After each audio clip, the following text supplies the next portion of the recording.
ഒന്നുകിൽ 9 മണിക്ക് ആശുപത്രി തുറക്കുന്നതിന് മുന്നേ, അല്ലെങ്കിൽ ഉച്ചയ്ക്ക് 1:05 ചോറ് പാത്രം തുറന്നു വെക്കുമ്പോൾ, അതും അല്ലെങ്കിൽ 3 മണിക്ക് ആശുപത്രി ഗേറ്റ് വരെ പൂട്ടി കഴിയുമ്പോൾ. ഇതിലേതെങ്കിലും ഒരു സമയത്തായിരിക്കും ഈ ഒരു മനുഷ്യൻ ആശുപത്രിയിലേക്ക് എത്തുക. പ്രത്യേകിച്ചും ഈ 3 മണിക്ക് വരുന്നത് ഒരാഴ്ചയായി കിടപ്പിലായ പശുവിനോ ആടിനോ മരുന്ന് വാങ്ങാനോ ഇനി ഞങ്ങളെ ചികിത്സയ്ക്കായി വീട്ടിലോട്ട് കൊണ്ടുപോകാനോ ഒക്കെ ആയിരിക്കും. ഷെടാ, എന്നിട്ടൊരു നിപ്പുണ്ട് നമ്മൾ ഏതാണ്ട് കുറ്റം ചെയ്ത പോലെ. സത്യം പറഞ്ഞ ആ സമയത്ത് ഈ വരവ് കാണുമ്പോൾ ആദ്യമൊക്കെ എനിക്ക് ദേഷ്യം തോന്നാറുണ്ടെങ്കിലും ഇപ്പൊ പിന്നെ ശീലമായത് കൊണ്ടാണോ അതോ ഞാൻ നന്നായതാണോ എന്നും അറിയത്തില്ല. അതിന് വേറൊരു കാരണം കൂടിയുണ്ട്. ഞാൻ ഇവിടെ ചാർജ് എടുത്ത് ഏകദേശം ഒരാഴ്ച കഴിഞ്ഞിട്ടുണ്ടാവും.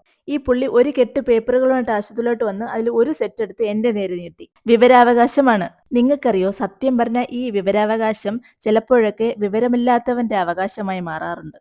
ഇന്നേക്ക് 15 വർഷം പിന്നിലേക്കാണ് പോക്ക്. ഈ കാലയളവിൽ ഈ പഞ്ചായത്തിൽ വിതരണം ചെയ്ത കന്നുകാലികൾ, കാലിത്തീറ്റ, മുട്ടക്കോഴി, ഇങ്ങനെ എല്ലാത്തിന്റെയും കണക്ക്. അതിൽ ഇനി കൊടുത്ത കോഴിയിൽ പൂവനെത്ര പിടയെത്ര, വാങ്ങിയവർ ഇപ്പോഴും ഈ കോഴികളെ വളർത്തുന്നുണ്ടോ അതോ മറച്ചു വിറ്റോ കറി വെച്ച് കഴിച്ചോ, അതിൽ കറി എത്ര, ഫ്രൈ എത്ര, ഇട്ട മുട്ട ആർക്കൊക്കെ വിറ്റ്, അതിൽ ഓംലെറ്റ് എത്ര, പുഴുങ്ങിയത് എത്ര, ഇതുപോലെ ആവശ്യമുള്ളതും ഇല്ലാത്തതുമായ കുറേ കൊനസ്റ്റ് ക്വസ്റ്റ്യൻസ്. ഇത് ഒരു തവണയല്ല, ഒരു സീരിയല് പോലെ 4-5 തവണ ഓരോ മാസം ഇടവിട്ട് വന്നുകൊണ്ടിരുന്നു. ഓരോ തവണയും ഇതുപോലുള്ള കൊനസ്റ്റ് ക്വസ്റ്റ്യൻസ്.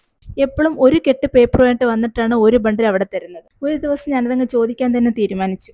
എന്റെ മനസ്സ് വായിച്ചിട്ടെന്നവണ്ണം എനിക്ക് ഓഫീസിലും കൃഷി ഓഫീസിലും ഒക്കെ ഇത് കൊടുക്കാനുള്ളതാ എന്ന് ഇങ്ങോട്ട് പറഞ്ഞു. ചേട്ടാ, ഇയാൾക്ക് ഇത് തന്നെയാണോ പണി എന്ന് മനസ്സിൽ വിചാരിച്ചതേ ഉള്ളൂ. ദേ വരുന്ന ആൻസർ. ഇപ്പൊ എനിക്ക് ഇതൊക്കെ തന്നെയാണ് പണി. ഏതോ ഗവൺമെന്റ് സ്ഥാപനത്തിൽ കോൺട്രാക്ട് ജോലി ഉണ്ടായിരുന്ന പുള്ളിയെ സ്ഥിരപ്പെടുത്താതെ പിരിച്ചുവിട്ടു. അതിന്റെ ബാക്കി പത്രമാണ് ഞങ്ങളൊക്കെ ഈ അനുഭവിച്ചുകൊണ്ടിരിക്കുന്ന വിവരാവകാശ അപേക്ഷകൾ. ഇത്രയും നാളെ ഞങ്ങൾ എന്താ വിചാരിച്ചത്? ഞങ്ങളോടുള്ള എന്തോ ദേഷ്യം കൊണ്ട് ഇയാൾ ഇങ്ങനെ പ്രവർത്തിക്കുന്നത്. ഇയാൾക്ക് വേണ്ട മരുന്നുകളും മറ്റു ചികിത്സയുടെ കാര്യങ്ങളെല്ലാം ചെയ്യുമ്പോഴും ഇയാളുള്ള ഒരു ദേഷ്യം മനസ്സിലുണ്ടായിരുന്നു. ഇതിനുശേഷം ഇയാളെ കാണുമ്പോഴേ ഞാൻ എന്റെ മനസ്സിനോട് പറയും, മനസ്സേ ശാന്തമാകൂ, അയാൾ അങ്ങനെ പ്രവർത്തിക്കുന്നത് അയാളുടെ മൈൻഡ് സെറ്റിന്റെ കുഴപ്പം. അതെടുത്ത് തലയിൽ വെച്ചിട്ട് എന്റെ അഡ്രിനാലിനും കോർട്ടിസോളും BP ലെവലും ഒക്കെ എന്തിനാ കൂട്ടുന്നത്? ശരിക്കും പറഞ്ഞാൽ അതായിരുന്നു ഇയാളുടെ കയ്യിൽ നിന്ന് ലഭിച്ച ലാസ്റ്റ് വിവരാവകാശ അപേക്ഷ. ഇന്നിപ്പോ ആ മനുഷ്യന്റെ പശുവിനെ ചികിത്സിക്കാൻ വീട്ടിലേക്ക് വന്നേക്കാണ്.